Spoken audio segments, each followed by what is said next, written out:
I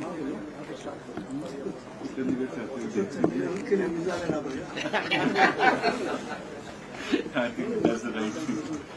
Good afternoon, sir. ऐसा वो formulate किया कोई बात नहीं सर, वो हमने 500 के अंदर लिखा होगा, उस मैंने आपको बताया होगा, हम वो बताएंगे किस तरह से है ना सर। आपको क्या दिया है एक मिनट देखो सर।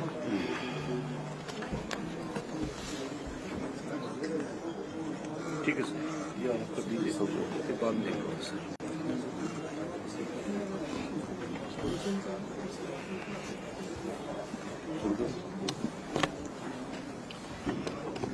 नमस्कार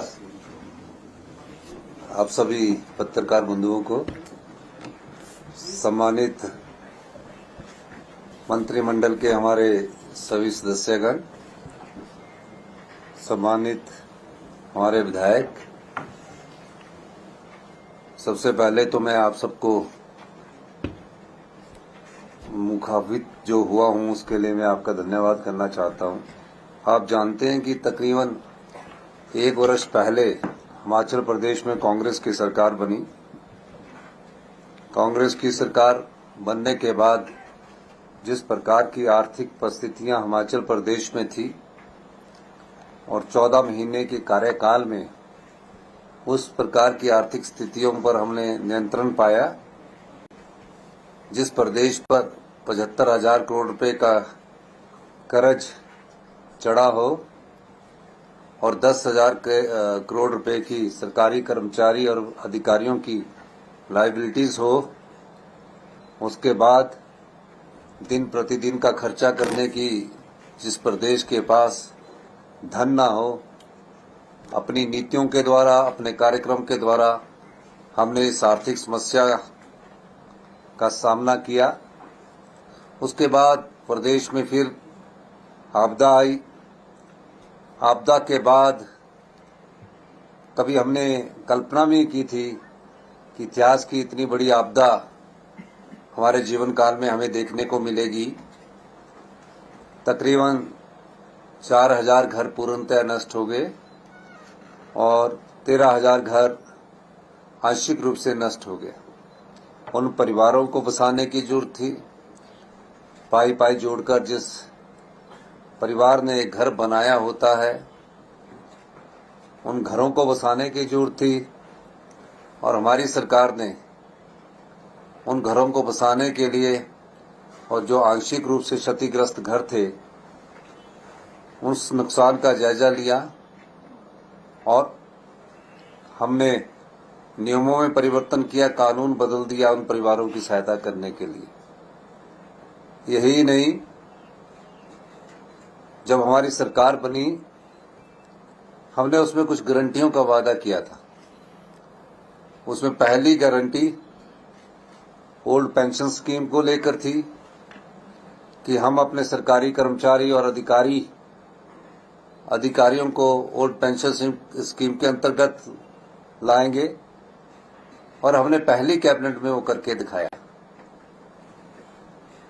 निश्चित रूप से ओल्ड पेंशन स्कीम के कारण हमारे पर कई प्रतिबंध लगे, लेकिन हम उन प्रतिबंधों से ना घबराकर हमने कहा हिमाचल प्रदेश के 1,36,000 सरकारी कर्मचारी जो है, जिन्होंने हिमाचल में विकास की गाथा लिखी है, उन सभी को इस सरकारी पेंशन के रूप में सामाजिक सुरक्षा मिलनी चाहिए।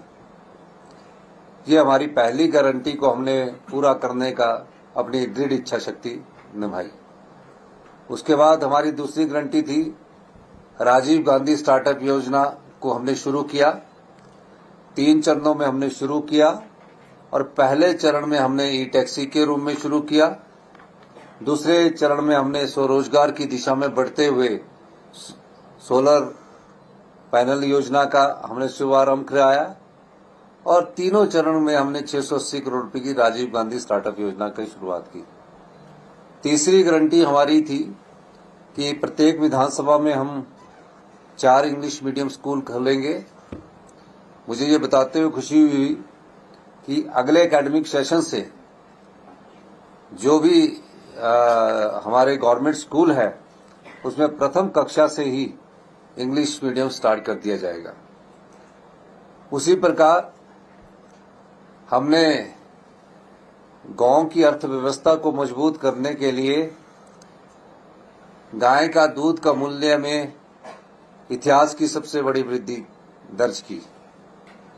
जो गाय का दूध मिल्क फेडरेशन सरकारी जो संस्था है हमारी 32 रुपए किलो खरीदा जाता था, उसको हमने बढ़ाकर 13 रुपए की ऐतिहासिक वृद्धि करके 45 रुपए प्रति किलो के हिसाब से मिल्क फेडरेशन के द्वारा खरीदा जाएगा।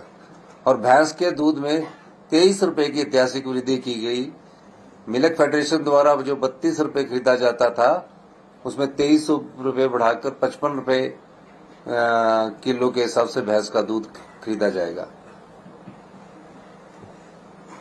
गाय और भैंस के दूध का एमएसपी देने वाला हिमाचल प्रदेश हिंदुस्तान का पहला राज्य बना।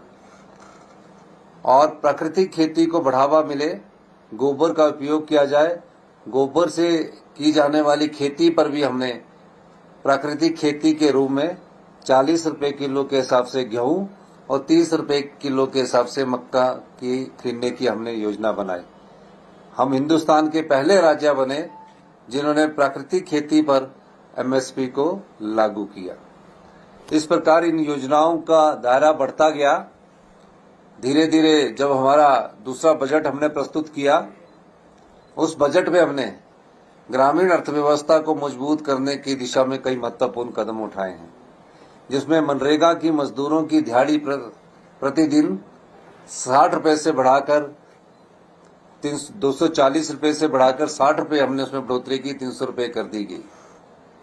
कई बार देखा गया राजनीतिक क्षेत्र में सब चीजें 5 वर्ष के भीतर में की जानी होती है, और 5 वर्ष के भीतर में की जाने के लिए हमें जनता द्वारा 5 वर्ष के लिए चुनकर भेजा गया।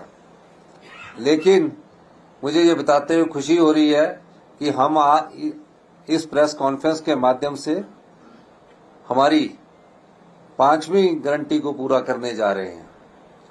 वो गारंटी बार बार, क्योंकि विधानसभा के सत्र के समय जब मैंने बजट का रिप्लाई देना था, उस समय इसकी घोषणा करनी थी, लेकिन हो हल्ला के बीच में वो घोषणा करना मैंने उचित नहीं समझा। आज हम जो हमारी बेटियां 18 साल से ऊपर की उम्र पार कर चुकी है और उनके जीवन भर तक, जब तक वो इस संसार में रहेगी, 18 साल से ऊपर की 80 साल तक की सभी जो हमारी महिलाएं हैं, उनको हम इस वित्तीय वर्ष में 1500 रुपया मासिक पेंशन देने की घोषणा करते हैं। ये हमारी सबसे बड़ी गारंटी थी। इस गारंटी को हमने लागू करने का निर्णय लिया है, क्योंकि भारतीय जनता पार्टी के नेता बार बार ये कहते थे गारंटियों का क्या हुआ। हमारी सरकार की सर्वोच्च प्राथमिकता में से एक गारंटी प्रदेश की नारी शक्ति के आर्थिक व सामाजिक उत्थान हेतु प्रति माह रुपया 1500 सम्मान राशि प्रदान करना है। इस लक्ष्य को प्राप्त करने हेतु हमने प्रथम चरण में जिला लाहौल स्पीति की बहनों को इस सम्मान राशि का हकदार बना दिया है। इस कड़ी में एक कदम आगे बढ़कर हमने प्रदेश की लगभग 2,45,000 बहनें व माताएं जो रुपया 1100 व 1150 प्रति माह पेंशन प्राप्त कर रही थी, को भी रुपया 1500 प्रति माह पेंशन 1 फरवरी 2024 से प्रदान कर दी गई है। इस योजना का नामकरण इंदिरा गांधी प्यारी बहना सुख सम्मान निधि योजना प्रदेश की बहनों के प्रति हमारी संवेदनशीलता दर्शाता है।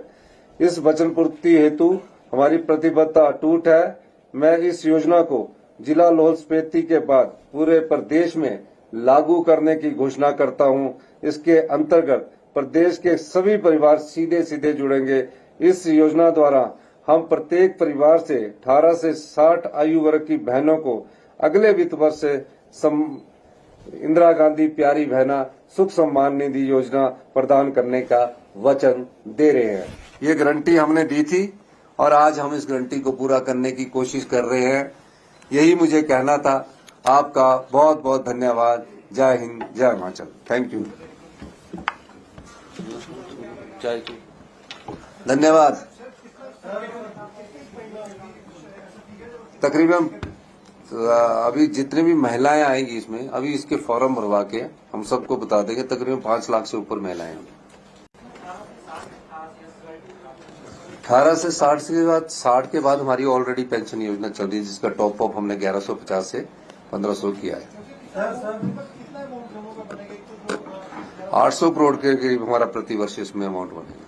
सर, सीएम साहब, जिस तरह से ये जो एपिसोड हुआ पीछे, जो एपिसोड अभी पॉलिटिकल हुआ है पीछे, धन्यवाद। ये तो बोलते रहते हैं। Thank you.